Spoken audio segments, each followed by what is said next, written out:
श्री सुक्तम्।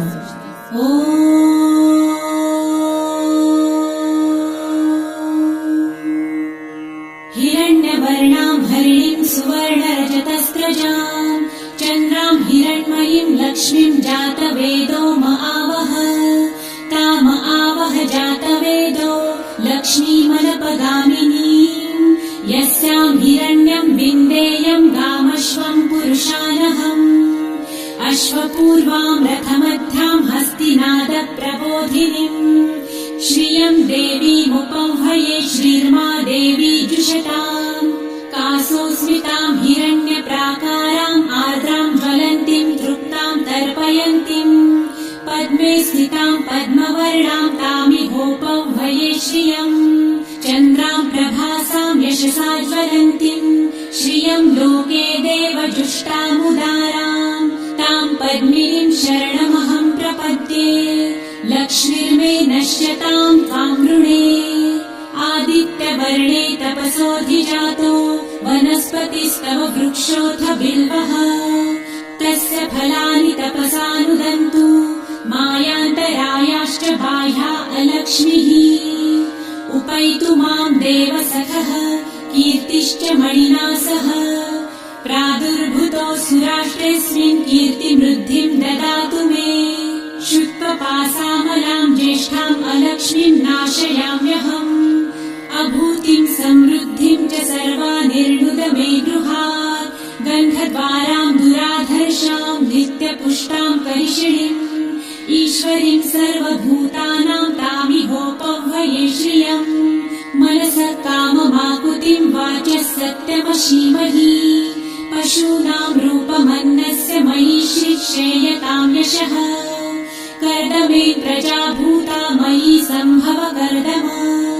श्रियं वासय मे कुले मातरं पद्ममालिनीम् आपसृजन्तु सिद्धानि चिक्लितवस मे गृहे निज देवीं मातरं श्रियं वासय मे कुले आर्द्रां पुष्करिणीं पुष्टिपिङ्गलां पद्ममालिनीं चन्द्रां हिरण्मयीं लक्ष्मीं जातवेदो महावः आर्द्रां यकरिणीं यष्टिं सुवर्णां हेममालिनीं सूर्यां हिरण्मयीं लक्ष्मी जातवेदो महावः ताम आवह जातवेदो लक्ष्मीमनपगामिनीं यस्यां हिरण्यं प्रभुतं गावो दासोऽश्वान् विन्देयं पुरुषानहम् यः शुचिः प्रयतो भूत्वा जिहुयादाजमन्वहम् सूक्तं पञ्चदशर्च च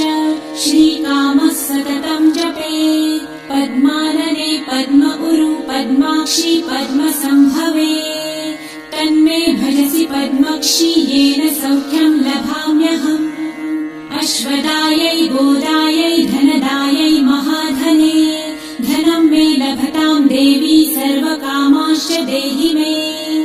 पद्मानने पद्मविपत्रे पद्मप्रिये पद्मदलायताक्षी विश्वप्रिये विष्णुमनोनुकूले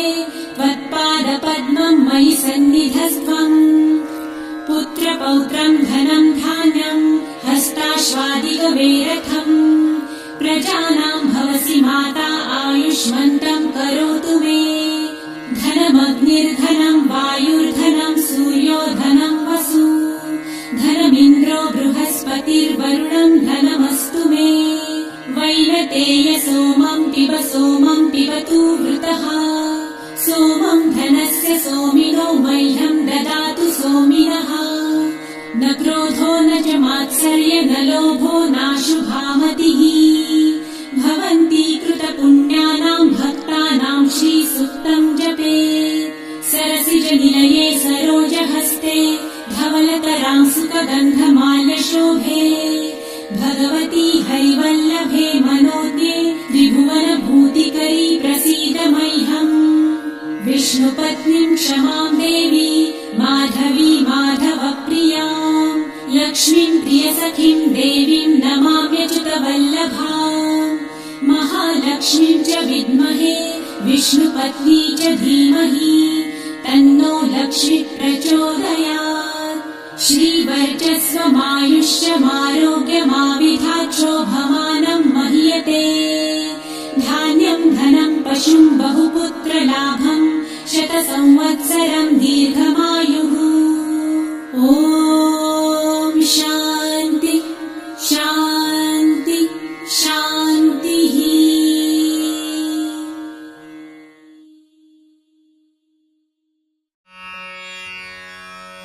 श्री कनकधारा स्तोत्रम।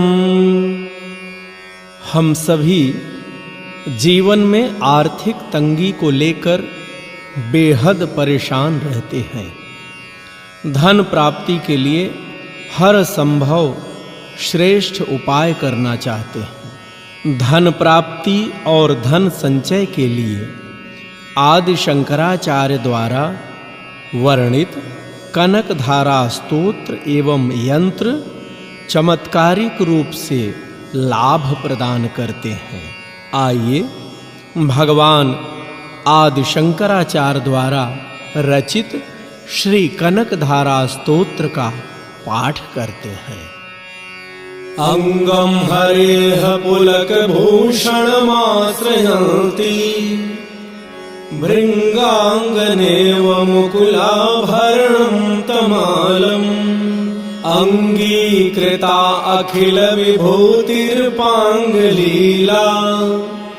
मांगल्यदास्तु मम मंगल देवतायाः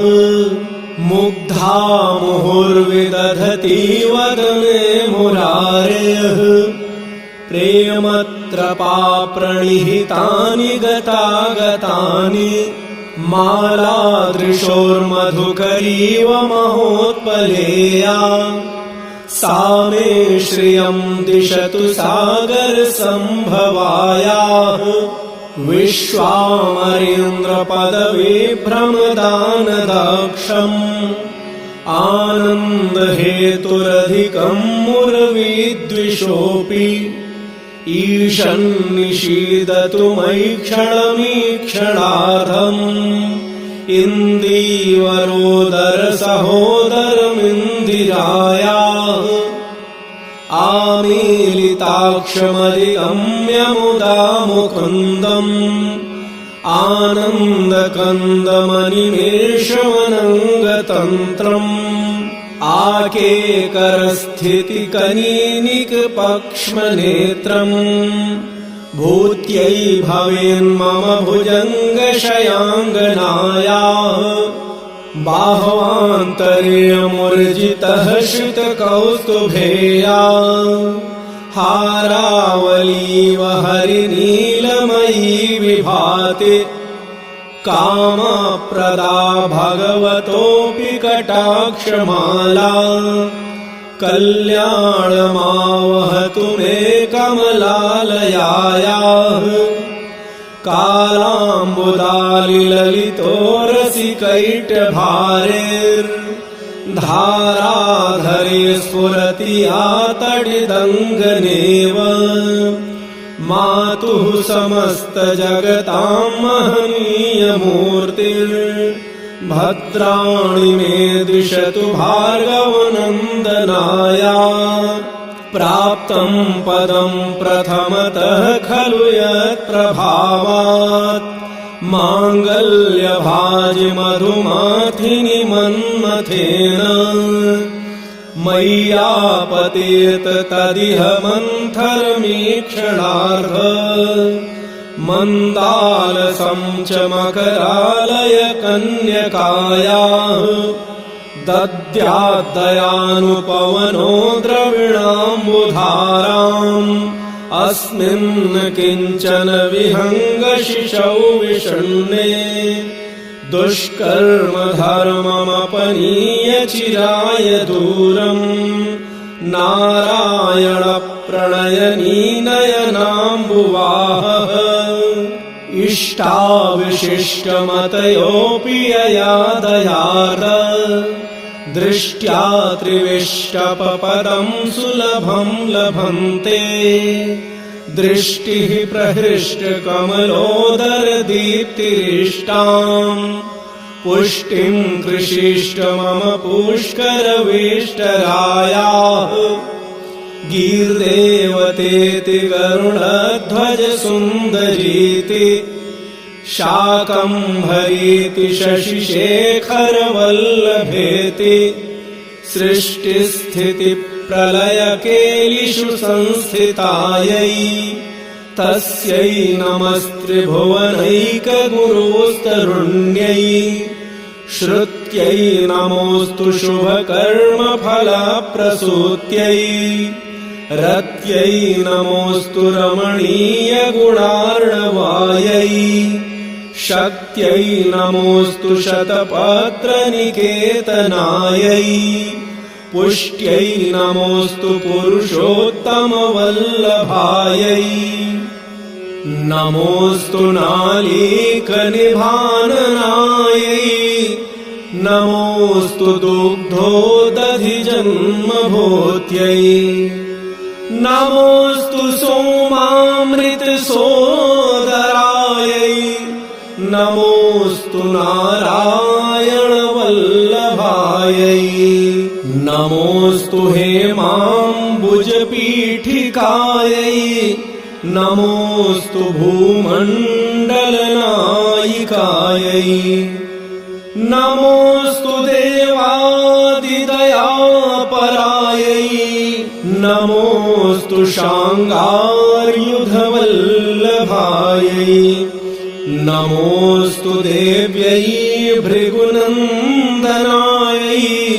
नमोऽस्तु विष्णोरुरसिस्थितायै नमोऽस्तु लक्ष्म्यै कमलालयायै नमोऽस्तु दामोदरवल्लभायै नमोऽस्तु कान्त्यै कमलेक्षणायै नमोऽस्तु भूत्यै भुवनप्रसूत्यै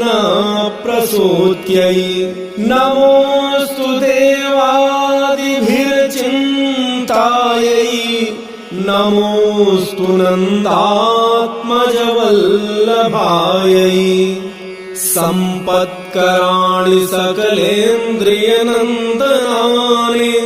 साम्राज्यदानविभवानि सरोरुहाक्षि त्वद्वन्दनानि दुरिताहरणोद्यतानि मामेव मातर्निशं कलयन्तु मान्ये यत्कटाक्षसमुपासना विधिसेवकस्य सकलार्थसम्पदः सन्तनोति वचनाङ्गमानसैस्त्वां मुरारि हृदयेश्वरीं भजे सरसिजनिलये सरोजहस्ते धवलतमांशुकगन्धमाल्यशोभे भगवति हरिवल्लभे मनोज्ञे त्रिभुवनभूतिकरि प्रसीद मह्यम् दिग्धस्तिभिः कनककुम्भमुखावसृष्टस्वरवाहिनी विमलचारुजलप्लुताङ्गीम् प्रातर्नमामि जगतां जननीमशेष लोकाधिनाथ गृहिणीम् अमृताधिपुत्रीम् कमले कमलाक्षवल्लभे तं करुणापूरतरङ्गितैरपाङ्गैः अवलोकय मां किञ्चनानां प्रथमं पात्रं कृत्रिमं दयायाः स्तुवन्ति ये स्तुतिभिर्भूमिरन्वहम् त्रयीमयीं त्रिभुवनमातरं रमान् गुणाधिका गुरुतर भाग्यभाजिनो भवन्ति ते भुवि बुधभाविताशया सुवर्णधारास्तोत्रम् यच्छङ्कराचार्यनिर्मितम् त्रिसन्ध्यं यः पठेन्नित्यम् स कुबेरसमो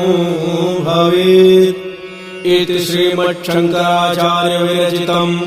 कनकधारास्तोत्रम् सम्पूर्णम्। माता लक्ष्मी का यह कनकधारा स्तोत्र आप सबके जीवन को सदैव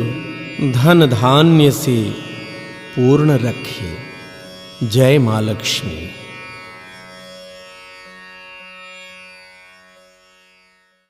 श्रीऋणमोचन मंगलस्तोत्रम्। मंगलो भूमिपुत्रश्च ऋणहर्ता धनप्रदः स्थिरासनो महाकायः सर्वकर्मावरोधकः लोहितो लोहिताक्षश्च सामगानां कृपाकरः धरात्मजः कुजो भौमो भूतिदो भूमिनन्दनः अंगारको यमश्चैव सर्वरोगापहारकः वृष्टेः कर्तापहर्ता च सर्वकामफलप्रदः एतानि कुजनामानि नित्यं यः श्रद्धया पठेत् ऋणं न जायते तस्य धनं शीघ्रमवाप्नुयात् धरणीगर्भसम्भूतं विद्युत्कान्तिसमप्रभं कुमारं शक्तिहस्तं तं मङ्गलं प्रणमाम्यहं स्तोत्रमङ्गारकस्यैतत् पठनीयं सदा नृभिः न तेषां भौमजा पीडा स्वल्पापि भवति क्वचित् अंगारक महाभाग भगवन् भक्तवत्सल त्वां नमामि ममाशेष मृणमाशु विनाशय ऋणरोगादिदारिद्र्यं ये चान्ये ह्यपमृत्यवः भयक्लेशमनस्तापा नश्यन्तु मम सर्वदा अतिवक्रदुराराध्य भोगमुक्तजितात्मनः तुष्टो ददासि साम्राज्यं रुष्टो हरसि तत्क्षणात् विरिञ्चि शक्रविष्णूनां मनुष्याणां तु का कथा तेन त्वं सर्वसत्त्वेन ग्रहराजो महाबलः पुत्रान् देहि धनं देहि त्वामस्मि शरणं गतः ऋणदारिद्र्यं दुःखेन शत्रूणां च भयात्ततः एभिर्द्वादशभिः श्लोकैर्यः स्तौति च धरासुतं महतीं श्रियमाप्नोति ह्यपरो धनदो युवा श्री स्कंदपुराणे भार्गव प्रोक्तं ऋणमोचन मंगलस्तोत्रं श्री भौमार्पणमस्तु। ओम श्री भौमाय नमः। श्री ऋणमोचन मंगलस्तोत्रं। मंगलो भूमिपुत्रश्च ऋणहर्ता धनप्रदः स्थिरासनो महाकायः सर्वकर्मावरोधकः लोहितो लोहिताक्षश्च सामगानां कृपाकरः धरात्मजः कुजो भौमो भूतिदो भूमिनन्दनः अंगारको यमश्चैव सर्वरोगापहारकः वृष्टेः कर्तापहर्ता च सर्वकामफलप्रदः एतानि कुजनामानि नित्यं यः श्रद्धया पठेत् ऋणं न जायते तस्य धनं शीघ्रमवाप्नुयात् धरणीगर्भसम्भूतं विद्युत्कान्तिसमप्रभं कुमारं शक्तिहस्तं तं मङ्गलं प्रणमाम्यहं स्तोत्रमङ्गारकस्यैतत् पठनीयं सदा नृभिः न तेषां भौमजा पीडा स्वल्पापि भवति क्वचित् अंगारक महाभाग भगवन् भक्तवत्सल त्वां नमामि ममाशेष मृणमाशु विनाशय ऋणरोगादिदारिद्र्यं ये चान्ये ह्यपमृत्यवः भयक्लेशमनस्तापा नश्यन्तु मम सर्वदा अतिवक्रदुराराध्य भोगमुक्तजितात्मनः तुष्टो ददासि साम्राज्यं रुष्टो हरसि तत्क्षणात् विरिञ्चि शक्रविष्णूनां मनुष्याणां तु का कथा तेन त्वं सर्वसत्त्वेन ग्रहराजो महाबलः पुत्रान् देहि धनं देहि त्वामस्मि शरणं गतः ऋणदारिद्र्यं दुःखेन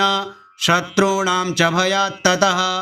एभिर्द्वादशभिः श्लोकैर्यः स्तौति च धरासुतं महतीं श्रियमाप्नोति ह्यपरो धनदो युवा श्री स्कंदपुराणे भार्गव प्रोक्तं ऋणमोचन मंगलस्तोत्रं श्री भौमार्पणमस्तु। ओम श्री भौमाय नमः। श्रीऋणमोचनमङ्गलस्तोत्रम् मङ्गलो भूमिपुत्रश्च ऋणहर्ता धनप्रदः स्थिरासनो महाकायः सर्वकर्मावरोधकः लोहितो लोहिताक्षश्च सामगानां कृपाकरः धरात्मजः कुजो भौमो भूतिदो भूमिनन्दनः अङ्गारको यमश्चैव सर्वरोगापहारकः वृष्टेः कर्तापहर्ता च सर्वकामफलप्रदः एतानि कुजनामानि नित्यं यः श्रद्धया पठेत् ऋणं न जायते तस्य धनं शीघ्रमवाप्नुयात् धरणीगर्भसम्भूतं विद्युत्कान्तिसमप्रभं कुमारं शक्तिहस्तं तं मङ्गलं प्रणमाम्यहम् स्तोत्रमङ्गारकस्यैतत् पठनीयं सदा नृभिः न तेषां भौमजा पीडा स्वल्पापि भवति क्वचित् अङ्गारक महाभाग भगवन् भक्तवत्सल त्वां नमामि ममाशेष मृणमाशु विनाशय ऋणरोगादिदारिद्र्यं ये चान्ये ह्यपमृत्यवः भयक्लेशमनस्तापा नश्यन्तु मम सर्वदा अतिवक्रदुराराध्य भोगमुक्तजितात्मनः तुष्टो ददासि साम्राज्यं रुष्टो हरसि तत्क्षणात् विरिञ्चि शक्रविष्णूनां मनुष्याणां तु का कथा तेन त्वं सर्वसत्त्वेन ग्रहराजो महाबलः पुत्रान् देहि धनं देहि त्वामस्मि शरणं गतः ऋणदारिद्र्यं दुःखेन शत्रूणां च भयात् ततः एभिर्द्वादशभिः श्लोकैर्यः स्तौति च धरासुतं महतीं श्रियमाप्नोति ह्यः परो धनदो युवा श्री स्कन्दपुराणे भार्गवप्रोक्तं ऋणमोचनमङ्गलस्तोत्रं श्रीभौमार्पणमस्तु। ॐ श्रीभौमाय नमः। श्रीऋणमोचनमङ्गलस्तोत्रं मङ्गलो भूमिपुत्रश्च ऋणहर्ता धनप्रदः स्थिरासनो महाकायः सर्वकर्मावरोधकः लोहितो लोहिताक्षश्च सामगानां कृपाकरः धरात्मजः कुजो भौमो भूतिदो भूमिनन्दनः अङ्गारको यमश्चैव सर्वरोगापहारकः वृष्टेः कर्तापहर्ता च सर्वकामफलप्रदः एतानि कुजनामानि नित्यं यः श्रद्धया पठेत् ऋणं न जायते तस्य धनं शीघ्रमवाप्नुयात् धरणीगर्भसम्भूतं विद्युत्कान्तिसमप्रभं कुमारं शक्तिहस्तं तं मङ्गलं प्रणमाम्यहम् स्तोत्रमङ्गारकस्यैतत् पठनीयं सदा नृभिः न तेषां भौमजा पीडा स्वल्पापि भवति क्वचित् अङ्गारक महाभाग भगवन् भक्तवत्सल त्वां नमामि ममाशेष मृणमाशु विनाशय ऋणरोगादिदारिद्र्यं ये चान्ये ह्यपमृत्यवः भयक्लेशमनस्तापा नश्यन्तु मम सर्वदा अतिवक्रदुराराध्य भोगमुक्तजितात्मनः तुष्टो ददासि साम्राज्यं रुष्टो हरसि तत्क्षणात् विरिञ्चि शक्रविष्णूनां मनुष्याणां तु का कथा तेन त्वं सर्वसत्त्वेन ग्रहराजो महाबलः पुत्रान् देहि धनं देहि त्वामस्मि शरणं गतः ऋणदारिद्र्यं दुःखेन शत्रूणां च भयात् ततः एभिर्द्वादशभिः श्लोकैर्यः स्तौति च धरासुतं महतीं श्रियमाप्नोति ह्यः परो धनदो युवा श्री स्कन्दपुराणे भार्गवप्रोक्तं ऋणमोचनमङ्गलस्तोत्रं श्रीभौमार्पणमस्तु। ॐ श्रीभौमाय नमः। श्रीऋणमोचनमङ्गलस्तोत्रं मङ्गलो भूमिपुत्रश्च ऋणहर्ता धनप्रदः स्थिरासनो महाकायः सर्वकर्मावरोधकः लोहितो लोहिताक्षश्च सामगानां कृपाकरः धरात्मजः कुजो भौमो भूतिदो भूमिनन्दनः अंगारकोऽयमश्चैव सर्वरोगापहारकः वृष्टेः कर्तापहर्ता च सर्वकामफलप्रदः एतानि कुजनामानि नित्यं यः श्रद्धया पठेत् ऋणं न जायते तस्य धनं शीघ्रमवाप्नुयात् धरणीगर्भसम्भूतं विद्युत्कान्तिसमप्रभं कुमारं शक्तिहस्तं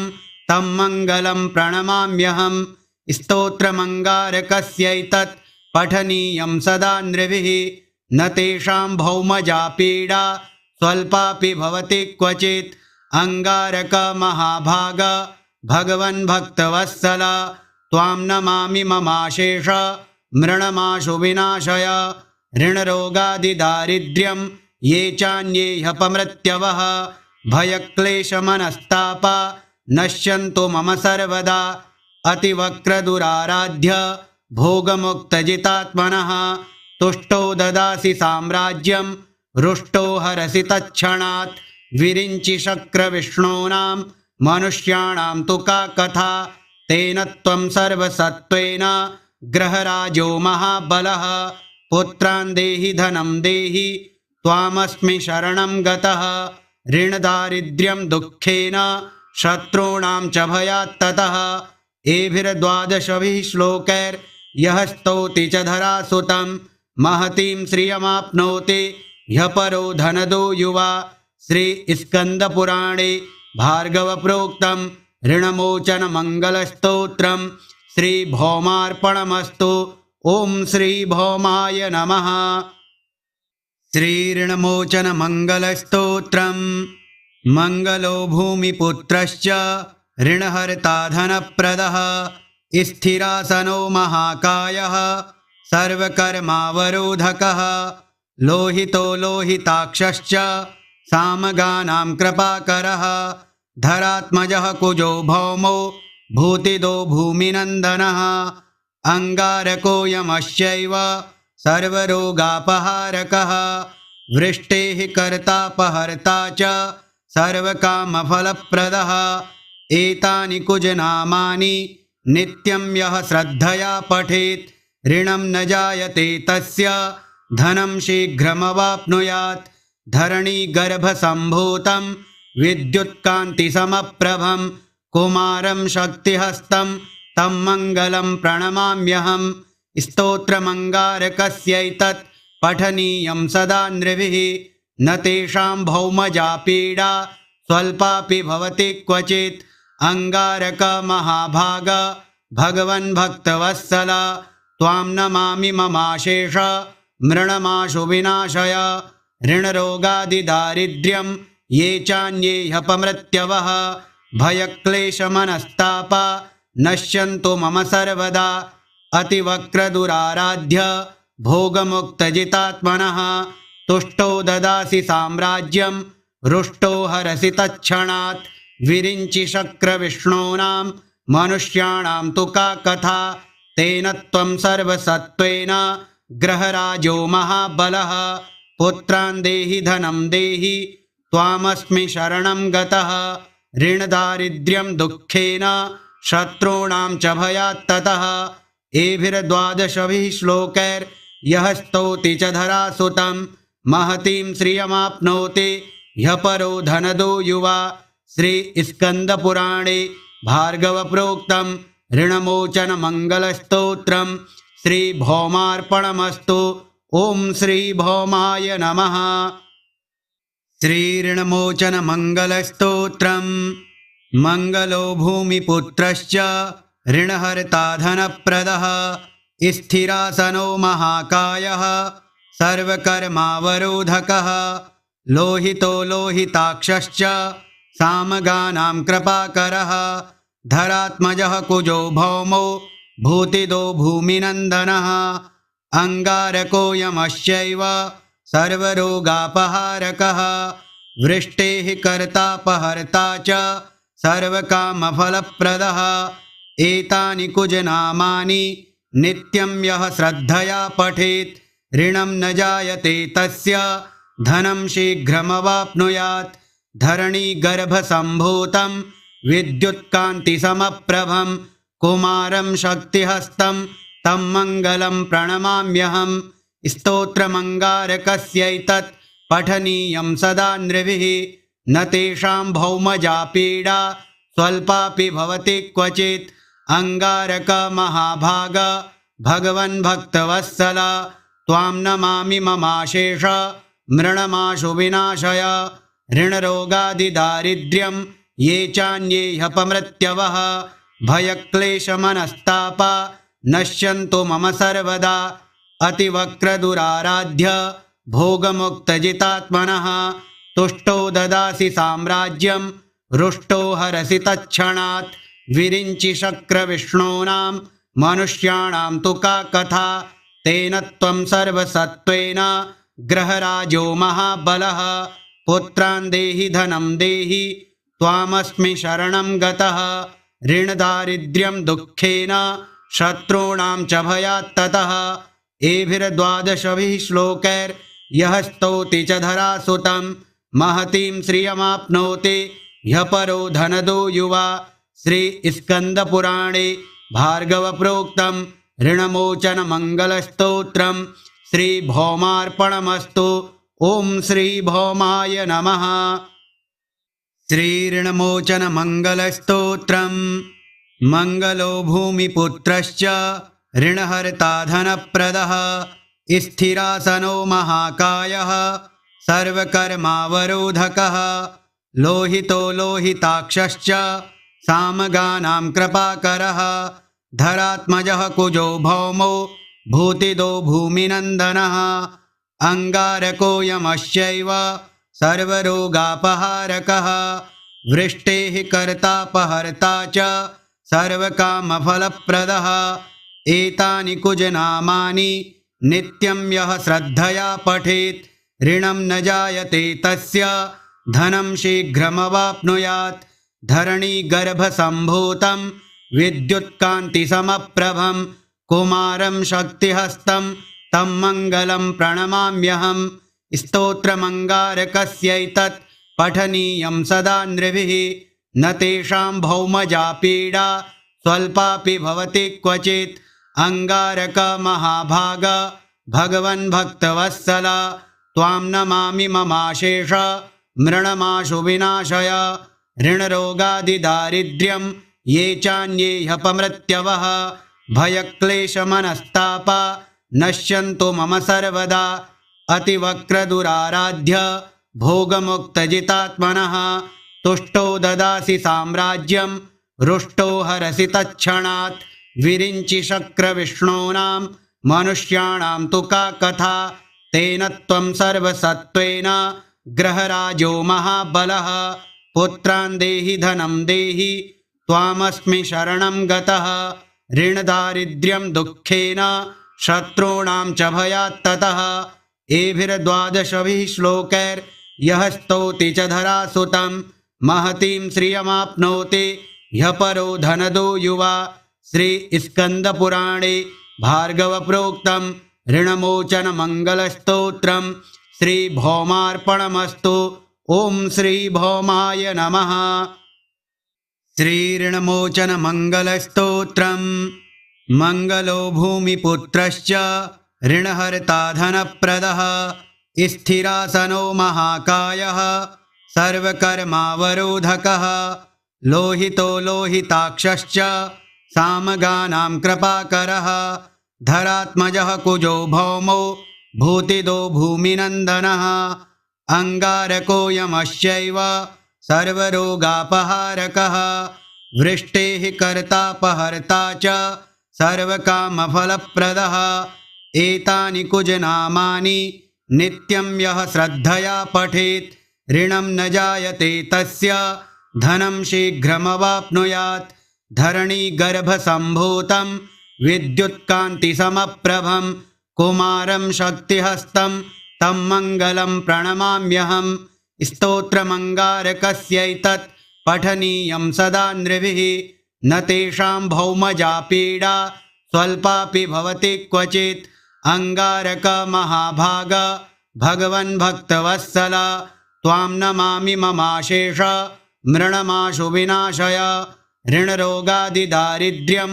ये चान्ये ह्यपमृत्यवः भयक्लेशमनस्तापा नश्यन्तु मम सर्वदा अतिवक्रदुराराध्य भोगमुक्तजितात्मनः तुष्टो ददासि साम्राज्यं रुष्टो हरसि तत्क्षणात् विरिञ्चि शक्रविष्णूनां मनुष्याणां तु का कथा तेन त्वं सर्वसत्त्वेन ग्रहराजो महाबलः पुत्रान् देहि धनं देहि त्वामस्मि शरणं गतः ऋणदारिद्र्यं दुःखेन शत्रूणां च भयात्ततः एभिर्द्वादशभिः श्लोकैर्यः स्तौति च धरासुतं महतीं श्रियमाप्नोति ह्यपरो धनदो युवा श्री स्कन्दपुराणे भार्गवप्रोक्तं ऋणमोचनमङ्गलस्तोत्रं श्रीभौमार्पणमस्तु। ॐ श्रीभौमाय नमः। श्रीऋणमोचनमङ्गलस्तोत्रं मङ्गलो भूमिपुत्रश्च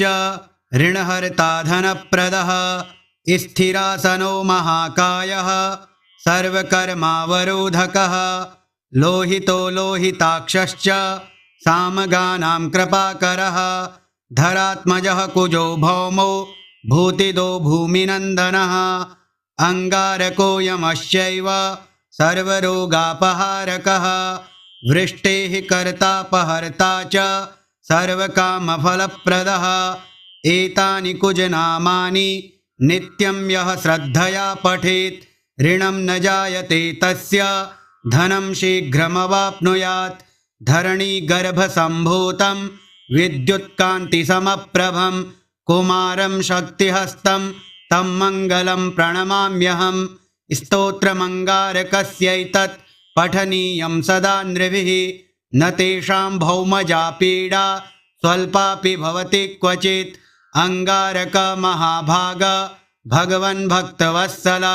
त्वां नमामि ममाशेष मृणमाशु विनाशय ऋणरोगादिदारिद्र्यं ये चान्ये ह्यपमृत्यवः भयक्लेशमनस्तापा नश्यन्तु मम सर्वदा अतिवक्रदुराराध्य भोगमुक्तजितात्मनः तुष्टो ददासि साम्राज्यं रुष्टो हरसि तत्क्षणात् विरिञ्चि शक्रविष्णूनां मनुष्याणां तु का कथा तेन त्वं सर्वसत्त्वेन ग्रहराजो महाबलः पुत्रान् देहि धनं देहि त्वामस्मि शरणं गतः ऋणदारिद्र्यं दुःखेन शत्रूणां च भयात्ततः एभिर्द्वादशभिः श्लोकैर्यः स्तौति च धरासुतं महतीं श्रियमाप्नोति ह्यपरो धनदो युवा श्री स्कन्दपुराणे भार्गवप्रोक्तं ऋणमोचनमङ्गलस्तोत्रं श्रीभौमार्पणमस्तु। ॐ श्रीभौमाय नमः। श्रीऋणमोचनमङ्गलस्तोत्रं मङ्गलो भूमिपुत्रश्च ऋणहर्ता धनप्रदः स्थिरासनो महाकायः सर्वकर्मावरोधकः लोहितो लोहिताक्षश्च सामगानां कृपाकरः धरात्मजः कुजो भौमो भूतिदो भूमिनन्दनः अंगारको यमश्चैव सर्वरोगापहारकः वृष्टेः कर्तापहर्ता च सर्वकामफलप्रदः एतानि कुजनामानि नित्यं यः श्रद्धया पठेत् ऋणं न जायते तस्य धनं शीघ्रमवाप्नुयात् धरणीगर्भसम्भूतं विद्युत्कान्तिसमप्रभं कुमारं शक्तिहस्तं तं मङ्गलं प्रणमाम्यहं स्तोत्रमङ्गारकस्यैतत् पठनीयं सदा नृभिः न तेषां भौमजा पीडा स्वल्पापि भवति क्वचित् अंगारक महाभाग भगवन् भक्तवत्सल त्वां नमामि ममाशेष मृणमाशु विनाशय ऋणरोगादिदारिद्र्यं ये चान्ये ह्यपमृत्यवः भयक्लेशमनस्तापा नश्यन्तु मम सर्वदा अतिवक्रदुराराध्य भोगमुक्तजितात्मनः तुष्टो ददासि साम्राज्यं रुष्टो हरसि तत्क्षणात् विरिञ्चि शक्रविष्णूनां मनुष्याणां तु का कथा तेन त्वं सर्वसत्त्वेन ग्रहराजो महाबलः पुत्रान् देहि धनं देहि त्वामस्मि शरणं गतः ऋणदारिद्र्यं दुःखेन शत्रूणां च भयात्ततः एभिर्द्वादशभिः श्लोकैर्यः स्तौति च धरासुतं महतीं श्रियमाप्नोति ह्यः परो धनदो युवा। श्री स्कंदपुराणे भार्गव प्रोक्तं ऋणमोचन मंगलस्तोत्रं श्री भौमार्पणमस्तु। ओम श्री भौमाय नमः। हरिओम नमो नमः। सभी मित्रों को सत्कार टीवी यूट्यूब चैनल पर आपका हार्दिक अभिनंदन और स्वागत है। आइए आज ऋण मुक्ति गणेश स्तोत्र का पठन करते हैं। इस स्तोत्र के पठन से किसी भी प्रकार का कर्ज हो उससे शीघ्रातिशीघ्र छुटकारा मिल जाता है। व्यक्ति इसका नित्य प्रति 11 बार प्रातः या सायं वेला में पठन करता है, उसे किसी भी प्रकार का कर्ज हो उससे मुक्ति मिलती है, धन धान्य की वृद्धि होती है, आयु आरोग्य ऐश्वर्य की प्राप्ति होती है। आइए पठन करते हैं ऋण मुक्ति गणेश स्तोत्र का विनियोगा। अस्य श्री ऋण विमोचन महागणपति स्तोत्र मंत्रस्य शुक्राचार्य ऋषिः ऋण विमोचन महागणपतिर्देवता अनुष्टुप् छन्दः ऋण विमोचन महागणपति प्रीत्यर्थे जपे विनियोगः। ओम स्मरामि देवदेवेशं वक्रतुण्डं महाबलं षडक्षरं कृपासिन्धुं नमामि ऋणमुक्तये। महागणपतिं वन्दे महासेतुं महाबलम् एकमेवाद्वितीयं तु नमामि ऋणमुक्तये। एकाक्षरं त्वमेकदन्तं मेकं ब्रह्म सनातनं महाविघ्नहरं देवं नमामि ऋणमुक्तये। शुक्लाम्बरं शुक्लवर्णं शुक्लगन्धानुलेपनं सर्वशुक्लमयं देवं नमामि ऋणमुक्तये। रक्ताम्बरं रक्तवर्णं रक्तगन्धानुलेपनं रक्तपुष्पे पूज्यमानं नमामि ऋणमुक्तये। कृष्णाम्बरं कृष्णवर्णं कृष्णगन्धानुलेपनं कृष्णयज्ञोपवीतं च नमामि ऋणमुक्तये। पीताम्बरं पीतवर्णं पीतगन्धानुलेपनं पीतपुष्पे पूज्यमानं नमामि ऋणमुक्तये। सर्वात्मकं सर्ववर्णं सर्वगन्धानुलेपनं सर्वपुष्पे पूज्यमानं नमामि ऋणमुक्तये। एतद्ऋणहरं स्तोत्रं त्रिसन्ध्यं या पठे नरः षण्मासाभ्यन्तरे तस्य ऋणच्छेदो न संशयः। सहस्रदशकं कृत्वा ऋणमुक्तो धनिर्भवेत्। ऋण मुक्ति गणेश स्तोत्र का विनियोगा। अस्य श्री ऋण विमोचन महागणपति स्तोत्र मंत्रस्य शुक्राचार्य ऋषिः ऋण विमोचन महागणपतिर्देवता अनुष्टुप् छन्दः ऋण विमोचन महागणपति प्रीत्यर्थे जपे विनियोगः। ओम स्मरामि देवदेवेशं वक्रतुण्डं महाबलं षडक्षरं कृपासिन्धुं नमामि ऋणमुक्तये। महागणपतिं वन्दे महासेतुं महाबलम् एकमेवाद्वितीयं तु नमामि ऋणमुक्तये। एकाक्षरं त्वमेकदन्तं मेकं ब्रह्म सनातनं महाविघ्नहरं देवं नमामि ऋणमुक्तये। शुक्लाम्बरं शुक्लवर्णं शुक्लगन्धानुलेपनं सर्वशुक्लमयं देवं नमामि ऋणमुक्तये। रक्ताम्बरं रक्तवर्णं रक्तगन्धानुलेपनं रक्तपुष्पे पूज्यमानं नमामि ऋणमुक्तये। कृष्णाम्बरं कृष्णवर्णं कृष्णगन्धानुलेपनं कृष्णयज्ञोपवीतं च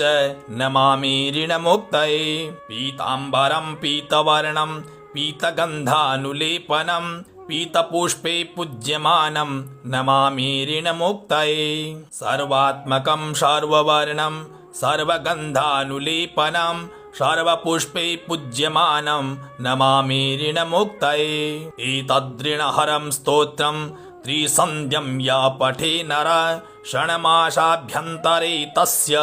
ऋणच्छेदो न संशयः। सहस्रदशकं कृत्वा ऋणमुक्तो धनिर्भवेत्। ऋण मुक्ति गणेश स्तोत्र का विनियोग अस्य श्री ऋण विमोचन महागणपति स्तोत्र मंत्रस्य शुक्राचार्य ऋषिः ऋण विमोचन महागणपतिर्देवता अनुष्टुप् छन्दः ऋण विमोचन महागणपति प्रीत्यर्थे जपे विनियोगः। ओम स्मरामि देवदेवेशं वक्रतुण्डं महाबलं षडक्षरं कृपासिन्धुं नमामि ऋणमुक्तये महागणपतिं वन्दे महासेतुं महाबलम् एकमेवाद्वितीयं तु नमामि ऋणमुक्तये एकाक्षरं त्वमेकदन्तं मेकं ब्रह्म सनातनं महाविघ्नहरं देवं नमामि ऋणमुक्तये शुक्लाम्बरं शुक्लवर्णं शुक्लगन्धानुलेपनं सर्वशुक्लमयं देवं नमामि ऋणमुक्तये रक्ताम्बरं रक्तवर्णं रक्तगन्धानुलेपनं रक्तपुष्पे पूज्यमानं नमामि ऋणमुक्तये कृष्णाम्बरं कृष्णवर्णं कृष्णगन्धानुलेपनं कृष्णयज्ञोपवीतं च नमामि ऋणमुक्तये पीताम्बरं पीतवर्णं पीतगन्धानुलेपनं पीतपुष्पे पूज्यमानं नमामि ऋणमुक्तये सर्वात्मकं सर्ववर्णं सर्वगन्धानुलेपनं सर्वपुष्पे पूज्यमानं नमामि ऋणमुक्तये एतद्ऋणहरं स्तोत्रं त्रिसन्ध्यं या पठे नर षण्मासाभ्यन्तरे तस्य ऋणच्छेदो न संशय सहस्रदशकं कृत्वा ऋणमुक्तो धनिर्भवेत्। ऋण मुक्ति गणेश स्तोत्र का विनियोग अस्य श्री ऋण विमोचन महागणपति स्तोत्र मंत्रस्य शुक्राचार्य ऋषिः ऋण विमोचन महागणपतिर्देवता अनुष्टुप् छन्दः ऋण विमोचन महागणपति प्रीत्यर्थे जपे विनियोगः। ओम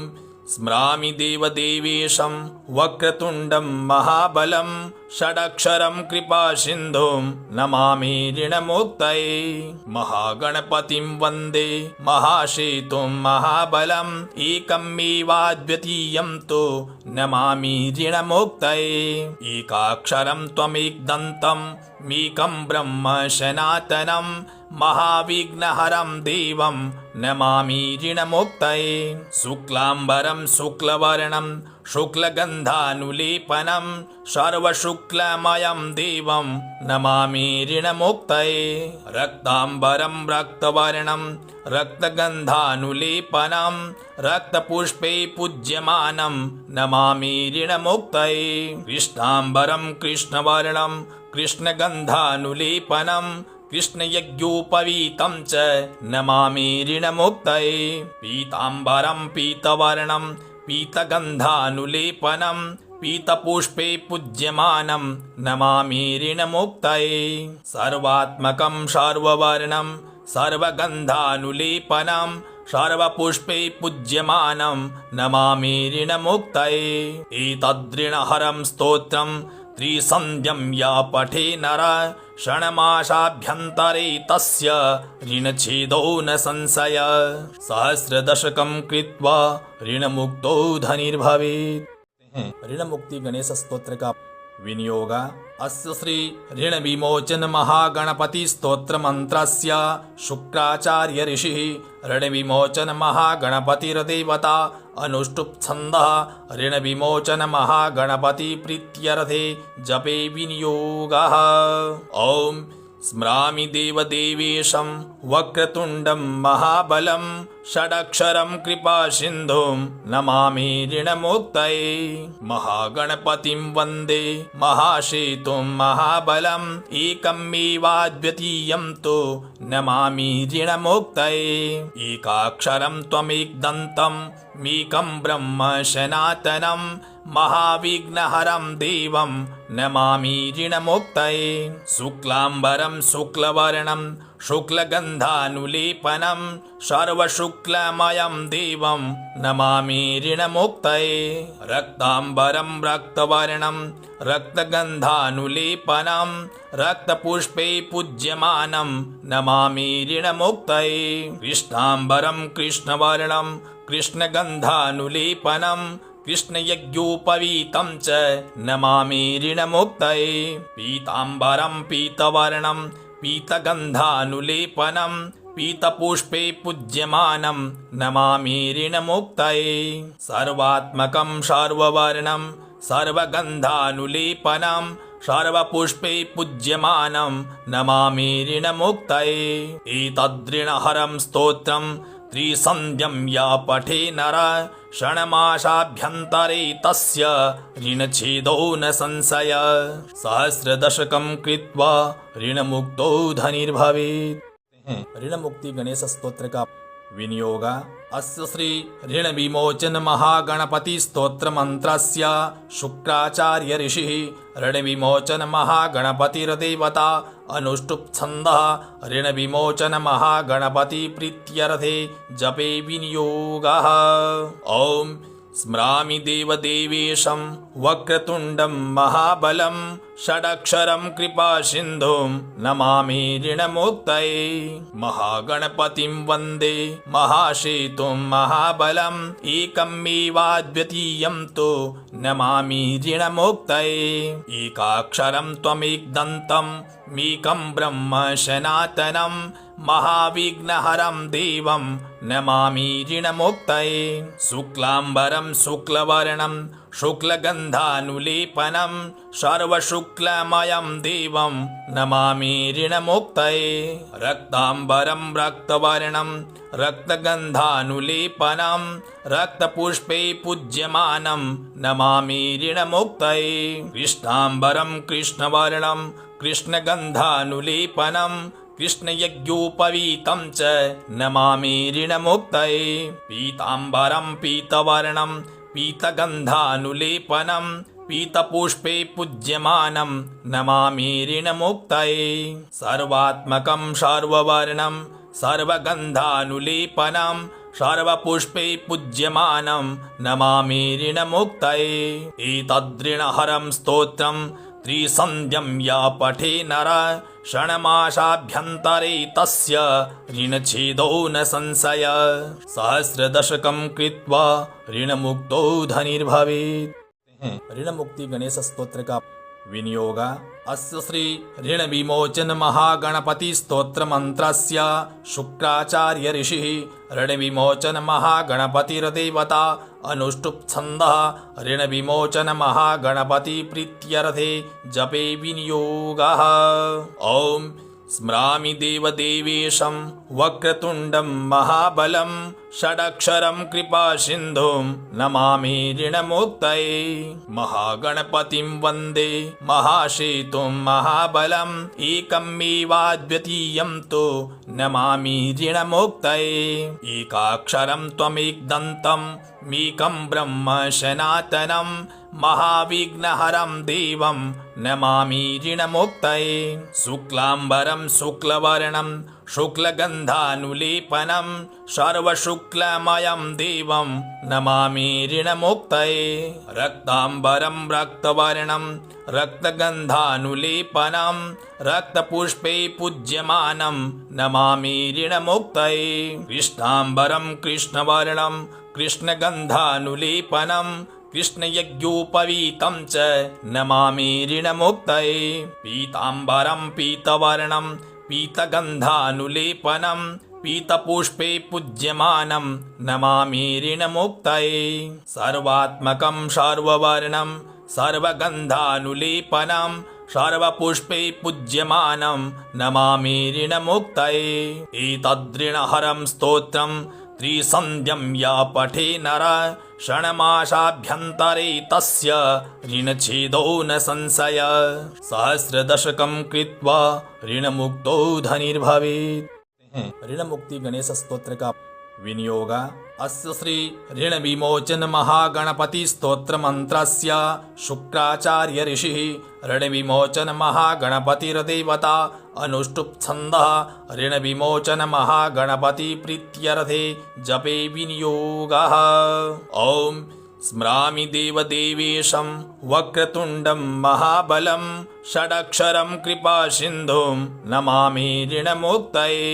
महागणपतिं वन्दे महासेतुं महाबलम् एकमेवाद्वितीयं तु नमामि ऋणमुक्तये एकाक्षरं त्वमेकदन्तं मेकं ब्रह्म सनातनं महाविघ्नहरं देवं नमामि ऋणमुक्तये शुक्लाम्बरं शुक्लवर्णं शुक्लगन्धानुलेपनं सर्वशुक्लमयं देवं नमामि ऋणमुक्तये रक्ताम्बरं रक्तवर्णं रक्तगन्धानुलेपनं रक्तपुष्पे पूज्यमानं नमामि ऋणमुक्तये कृष्णाम्बरं कृष्णवर्णं कृष्णगन्धानुलेपनं कृष्णयज्ञोपवीतं च नमामि ऋणमुक्तये पीताम्बरं पीतवर्णं पीतगन्धानुलेपनं पीतपुष्पे पूज्यमानं नमामि ऋणमुक्तये सर्वात्मकं सर्ववर्णं सर्वगन्धानुलेपनं सर्वपुष्पे पूज्यमानं नमामि ऋणमुक्तये एतद्ऋणहरं स्तोत्रं त्रिसन्ध्यं या पठे नर षण्मासाभ्यन्तरे तस्य ऋणच्छेदो न संशय सहस्रदशकं कृत्वा ऋणमुक्तो धनिर्भवेत्। ऋण मुक्ति गणेश स्तोत्र का विनियोग अस्य श्री ऋण विमोचन महागणपति स्तोत्र मंत्रस्य शुक्राचार्य ऋषिः ऋण विमोचन महागणपतिर्देवता अनुष्टुप् छन्दः ऋण विमोचन महागणपति प्रीत्यर्थे जपे विनियोगः। ओम स्मरामि देवदेवेशं वक्रतुण्डं महाबलं षडक्षरं कृपासिन्धुं नमामि ऋणमुक्तये महागणपतिं वन्दे महासेतुं महाबलम् एकमेवाद्वितीयं तु नमामि ऋणमुक्तये एकाक्षरं त्वमेकदन्तं मेकं ब्रह्म सनातनं महाविघ्नहरं देवं नमामि ऋणमुक्तये शुक्लाम्बरं शुक्लवर्णं शुक्लगन्धानुलेपनं सर्वशुक्लमयं देवं नमामि ऋणमुक्तये रक्ताम्बरं रक्तवर्णं रक्तगन्धानुलेपनं रक्तपुष्पे पूज्यमानं नमामि ऋणमुक्तये कृष्णाम्बरं कृष्णवर्णं कृष्णगन्धानुलेपनं कृष्णयज्ञोपवीतं च नमामि ऋणमुक्तये पीताम्बरं पीतवर्णं पीतगन्धानुलेपनं पीतपुष्पे पूज्यमानं नमामि ऋणमुक्तये सर्वात्मकं सर्ववर्णं सर्वगन्धानुलेपनं सर्वपुष्पे पूज्यमानं नमामि ऋणमुक्तये एतद्ऋणहरं स्तोत्रं त्रिसन्ध्यं या पठे नर षण्मासाभ्यन्तरे तस्य ऋणच्छेदो न संशय सहस्रदशकं कृत्वा ऋणमुक्तो धनिर्भवेत्। ऋण मुक्ति गणेश स्तोत्र का विनियोग अस्य श्री ऋण विमोचन महागणपति स्तोत्र मंत्रस्य शुक्राचार्य ऋषिः ऋण विमोचन महागणपतिर्देवता अनुष्टुप् छन्दः ऋण विमोचन महागणपति प्रीत्यर्थे जपे विनियोगः। ओम स्मरामि देवदेवेशं वक्रतुण्डं महाबलं षडक्षरं कृपासिन्धुं नमामि ऋणमुक्तये महागणपतिं वन्दे महासेतुं महाबलम् एकमेवाद्वितीयं तु नमामि ऋणमुक्तये एकाक्षरं त्वमेकदन्तं मेकं ब्रह्म सनातनं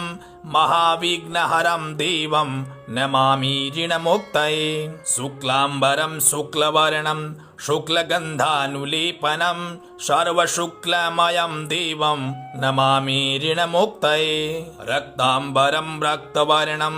रक्तगन्धानुलेपनं रक्तपुष्पे पूज्यमानं नमामि ऋणमुक्तये कृष्णाम्बरं कृष्णवर्णं कृष्णगन्धानुलेपनं कृष्णयज्ञोपवीतं च नमामि ऋणमुक्तये पीताम्बरं पीतवर्णं पीतगन्धानुलेपनं पीतपुष्पे पूज्यमानं नमामि ऋणमुक्तये सर्वात्मकं सर्ववर्णं सर्वगन्धानुलेपनं सर्वपुष्पै पूज्यमानं नमामि ऋणमुक्तये एतद्ऋणहरं स्तोत्रं त्रिसन्ध्यं या पठे नर षण्मासाभ्यन्तरे तस्य ऋणच्छेदो न संशय सहस्रदशकं कृत्वा ऋणमुक्तो धनिर्भवेत्। ऋण मुक्ति गणेश स्तोत्र का विनियोग अस्य श्री ऋण विमोचन महागणपति स्तोत्र मंत्रस्य शुक्राचार्य ऋषिः ऋण विमोचन महागणपतिर्देवता अनुष्टुप् छन्दः ऋण विमोचन महागणपति प्रीत्यर्थे जपे विनियोगः। ओम स्मरामि देवदेवेशं वक्रतुण्डं महाबलं षडक्षरं कृपासिन्धुं नमामि ऋणमुक्तये महागणपतिं वन्दे महासेतुं महाबलं एकमेवाद्वितीयं तु नमामि ऋणमुक्तये एकाक्षरं त्वमेकदन्तं मेकं ब्रह्म सनातनं महाविघ्नहरं देवं नमामि ऋणमुक्तये शुक्लाम्बरं शुक्लवर्णं शुक्लगन्धानुलेपनं सर्वशुक्लमयं देवं नमामि ऋणमुक्तये रक्ताम्बरं रक्तवर्णं रक्तगन्धानुलेपनं रक्तपुष्पे पूज्यमानं नमामि ऋणमुक्तये कृष्णाम्बरं कृष्णवर्णं कृष्णगन्धानुलेपनं कृष्णयज्ञोपवीतं च नमामि ऋणमुक्तये पीताम्बरं पीतवर्णं पीतगन्धानुलेपनं पीतपुष्पे पूज्यमानं नमामि ऋणमुक्तये सर्वात्मकं सर्ववर्णं सर्वगन्धानुलेपनं सर्वपुष्पे पूज्यमानं नमामि ऋणमुक्तये एतद्ऋणहरं स्तोत्रं त्रिसन्ध्यं या पठे नर षण्मासाभ्यन्तरे तस्य ऋणच्छेदो न संशय सहस्रदशकं कृत्वा ऋणमुक्तो धनिर्भवेत्।